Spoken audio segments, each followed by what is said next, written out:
ஆண்டவரும் இரட்சகருமாகிய இயேசு கிறிஸ்துவின் நாமத்தினாலே ட்ரூத் ஃபார் வேர்ல்டு சேனல் மூலமாக மறுபடியும் சந்திப்பதிலே மகிழ்ச்சி அடைகிறேன்.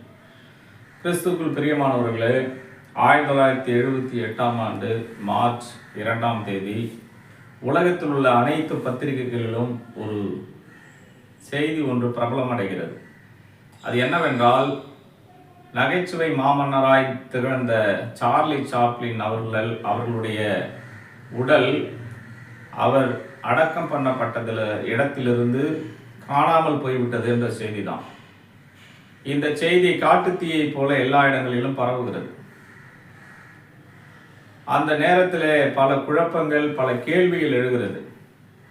சார்லி சாப்ளின் அவர் ஒருவேளை நான் இறந்த பிறகு என்னுடைய சொந்த நாட்டில் இங்கிலாந்தில் என்னை அடக்கம் செய்யுங்கள் என்று அவர் முன்பு சொன்னதை போல் ஒருவேளை யாராவது சுவிட்சர்லாந்திலிருந்து இங்கிலாந்துக்கு அவரை எடுத்து கொண்டிருப்பார்களா என்ற குழப்பம் ஒரு பக்கம் இருக்கிறது. இன்னும் அவர் மேலே பற்றுள்ள யாராவது நண்பர்கள் அவர் பிரிவை தாங்காமல் எடுத்து கொண்டிருப்பார்களா என்ற ஒரு கேள்வியும் ஆங்காங்கே சொல்லப்பட்டது. இப்படி பல குழப்பத்திற்கு மத்தியிலே இறுதியாக 1978 ஒரு தீர்வு உண்டாகிறது. 2 பேர் கைது செய்யப்படுகிறார்கள். கைது செய்யப்பட்டவர்களிடத்தில் விசாரிக்கும் போது பணத்திற்காக அவருடைய சரீரத்தை நாங்கள் கடத்தினோம் என்று ஒப்புக்கொண்டார்கள். பிறகு சுவிட்சர்லாந்திலே ஜெனீவா ஏரி பகுதியிலே அதன் அருகிலே 2வது முறையாக சார்லி சாப்ளின் அவர்கள் அடக்கம் செய்யப்பட்டார். கிறிஸ்துவுக்குள் பிரியமானவர்களே, இந்த உலகத்தில் மனிதனுடைய வாழ்க்கை மரணத்தோடு முற்றுப்பெற்று விடுகிறது. ஆனால் சார்லி சாப்ளின் அவர் மரணத்திற்கு பிறகும் அவர் மதிப்பு பெற்றவராக, அவருடைய சரீரத்திற்கு மதிப்பை பெற்றவராக அவர் காணப்பட்டிருக்கிறார். காரணம், அவர் மக்களால் பிரபலம் அடைந்தவர்.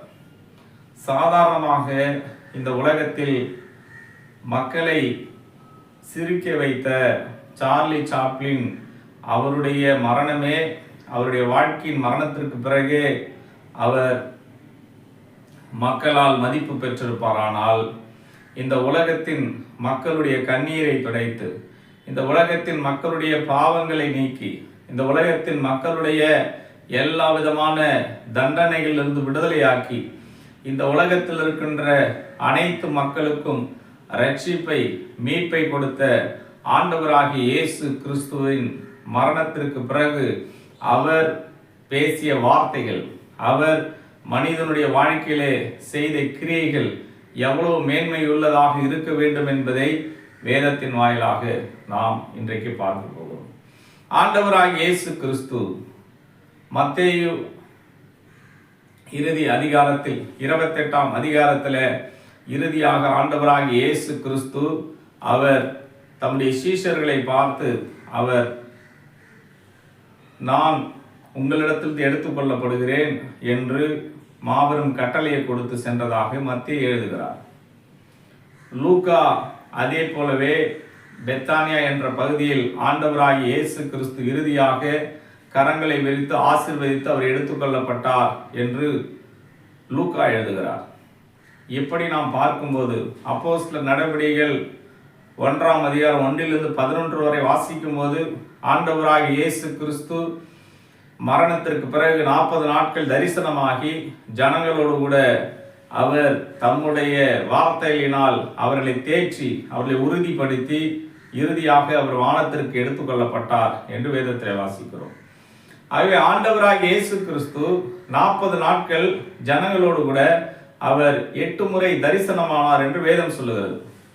அதன் பிறகு அவருடைய வாழ்க்கையிலே இயேசு இந்த பூமிக்கு என்ன ஆசீர்வாதத்தை கொடுத்தார் என்பதை தான் நாம் இன்றைக்கு பார்க்க போகிறோம்.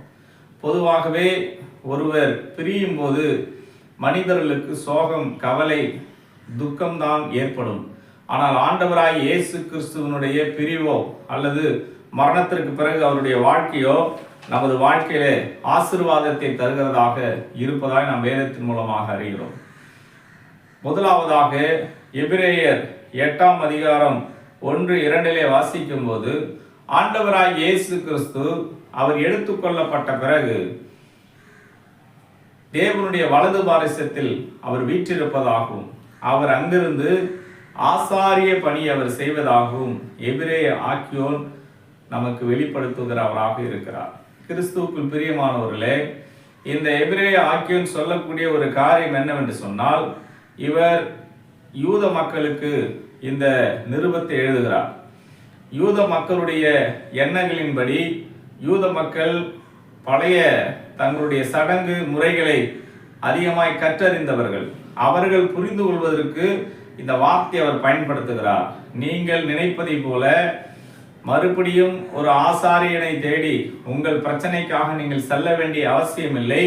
ஆண்டவராக இயேசு கிறிஸ்து என்றைக்கு கல்வாரி சிலுவையிலே அவர் மரித்தாரோ அன்றைக்கே தேவாலயத்தின் திரைசிலை 2ஆய் கிழிந்து அவரே மத்தியஸ்தராக, அவரே மகா பிரதான ஆசாரியராக நமக்கு இருக்கிறார். இனி யாரும் மனிதன் நமக்கு மத்தியஸ்தன் தேவையில்லை, ஆசாரியன் தேவையில்லை. ஆண்டவராக இயேசுவே ஆசாரியர் என்பதை எபிரேயர் ஆக்கியோன் நமக்கு இங்கே கற்றுக் கொடுக்கிறார். கிறிஸ்துவுக்குள் பிரியமானவர்களே, இந்த உலகத்திலே மனிதனுடைய வாழ்க்கையிலே தன்னுடைய வாழ்க்கையில் இருக்கிற பிரச்சனைகளை யாரிடத்திலேயாவது சொல்லி தீர்த்தால் நலமா இருக்கும் என்று சொல்லி மனிதனை தேடிக்கொண்டிருக்கிறான். யார் எனக்கு தகுந்த ஒரு பார்ட்னர் அல்லது யார் என்னுடைய பிரச்சனைகளை கேட்பதற்கு தயாராக இருக்கிறார்கள் என்று சொல்லி அலைமோதி கொண்டிருக்கிறான். ஆனால் ஆண்டவராகிய இயேசு கிறிஸ்து மரணத்திற்கு பிறகு அவர் பரலோகத்திற்கு சென்றவர் நமக்காக மத்தியஸ்தராக, நமது பிரச்சனைகளுக்கு தீர்வாக அவர் இருக்கிறார். நாம் அவரிடத்தில் நம்முடைய பிரச்சனைகளை சொல்லும் போது அவர் நம்மை ஆசீர்வதிக்கிற தேவனாக இருக்கிறார். இரண்டாவதாக யோவான் 14ஆம் அதிகாரம் 16-17 வாசிக்கும் போது ஆண்டவராகிய இயேசு கிறிஸ்து அவர் குறிப்பிடும்போது, நான் உங்களுக்காக வேண்டிக் கொள்வேன், அப்பொழுது பரிசுத்த ஆவியானவராகிய தேற்றரவாளன் அவர் உங்களிடத்திலே அனுப்புவார் என்று ஒரு வார்த்தை இங்கே குறிப்பிடுவதை பார்க்கிறோம். ஆண்டவராகிய இயேசு கிறிஸ்து இந்த உலகத்திலே அவர் மரித்து அடக்கம் பண்ணப்பட்டு உயிர்த்தெழும் வரை பரிசுத்த ஆவியானவர் இந்த பூமியிலே மனிதனோடு இடைப்படவில்லை. ஆங்காங்கே மனிதனை சந்தித்தவர் முழுமையாய் மனிதனோடு கூட வாசம் பண்ணதாக நாம் பார்க்க முடியவில்லை. ஆனால் ஆண்டவராகிய இயேசு கிறிஸ்து இந்த இடத்திலே குறிப்பிடுகிற ஒரு காரியம் என்னவென்று சொன்னால், நான் வேண்டிக் கொள்வேன், இனி நிரந்தரமாக உங்களை தேற்றும்படியாக பரிசுத்த ஆவியானவரை அவர் தந்தருளுவார் என்று நமக்கு வாக்கு கொடுக்கிறார். அது இரண்டாவது, பரிசுத்த ஆவியானவரை நமக்கு தருவதற்காக அவர் பரமேறி சென்றதாக வேதத்திலே பார்க்கிறோம். கிறிஸ்துவுக்குள் பிரியமானவர்களே, பரிசுத்த ஆவியானவரை பற்றி அடையாளங்களை நாம் பார்க்கும்போது வேதாகமத்திலே அப்போஸ்தலர் 2ஆம் அதிகாரம் 2வது வசனத்திலே பெருங்காற்று என்று சொல்லப்படுகிறது. அப்போஸ்தலர் 2:3 நெருப்பு என்று சொல்லப்படுகிறது. லூக்கா 3ஆம் அதிகாரம் 22வது வசனத்திலே அவரை புறா என்று சொல்லப்படுகிறது. யோவான் 7ஆம் அதிகாரம் 39ஆம் வசனத்திலே அவர் தண்ணீராக வரையறுக்கப்படுகிறார்.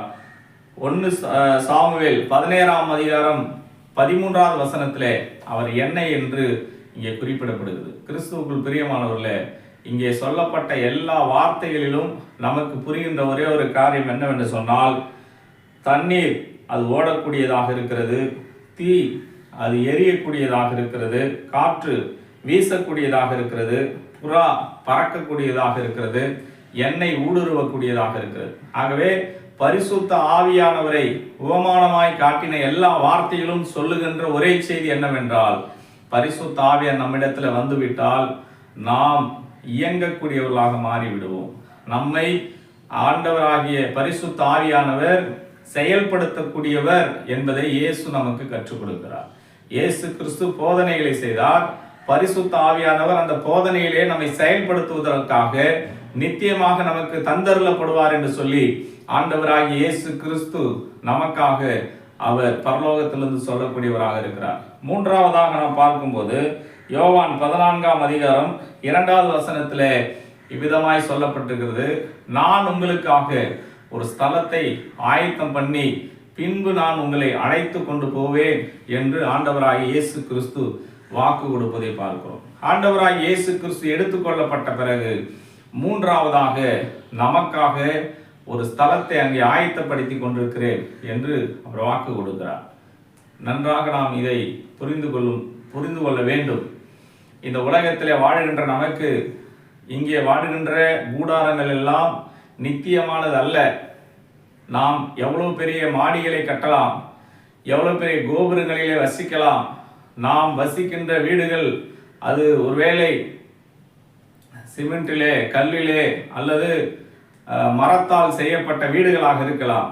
ஆனால் ஒரு நாள் இந்த வீட்டை விட்டு நாம் கடந்து செல்ல வேண்டும். ஆண்டவராகிய இயேசு கிறிஸ்து அழியாத ஒரு வீட்டை கட்டி கொண்டு நமக்காக அவர் காத்து கொண்டிருக்கிறார். அவர் நமக்கு சொல்லுகிற ஒரு காரியம் என்னவென்று சொன்னால், நான் வந்து உங்களை அழைத்து கொண்டு போவேன் என்று ஆண்டவராகிய இயேசு கிறிஸ்து ஒரு அறைகூவலை நமக்கு கொடுப்பவராக இருக்கிறார். வேதத்திலே வாசிக்கிற வண்ணமாக இந்த பூமியிலே வாழ்கின்ற நாம் ஒரு நாள் அவர் தம்முடைய வீட்டிற்கு அழைக்கும் போது நாம் அதற்கு தயாராக வேண்டும்.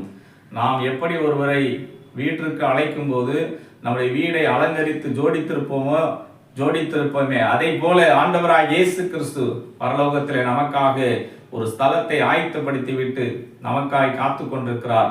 அந்த வீட்டிற்கு செல்வதற்கு நாம் ஆண்டவராகிய இயேசு கிறிஸ்துவை ஏற்றுக்கொண்டு அவருக்காக நாம் காத்திருக்க வேண்டும். ஆகவே ஆண்டவராகிய இயேசு கிறிஸ்துடைய மரணத்திற்கு பிறகு அவர் அநேக காரியங்களை செய்திருக்கிறார்.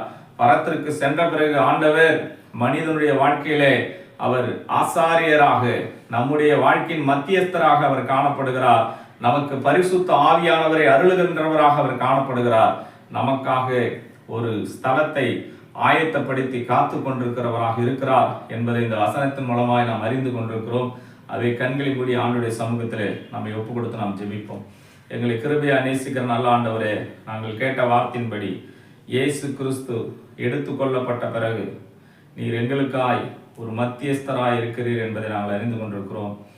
உமது ஆவியினால் எங்களை தொடர்ச்சியாய் செயல்படுத்தக்கூடியவராக இருக்கிறீர் என்பதை நாங்கள் அறிந்து கொண்டிருக்கிறோம். அது மாத்திரமல்ல, எங்களுக்காக ஒரு ஸ்தலத்தை நீர் ஆயத்தப்படுத்தி அதிலே நாங்கள் ஆண்டவரே வர வேண்டும் என்பதை நீர் எதிர்பார்க்கிற தேவனாக இருக்கிறீர்.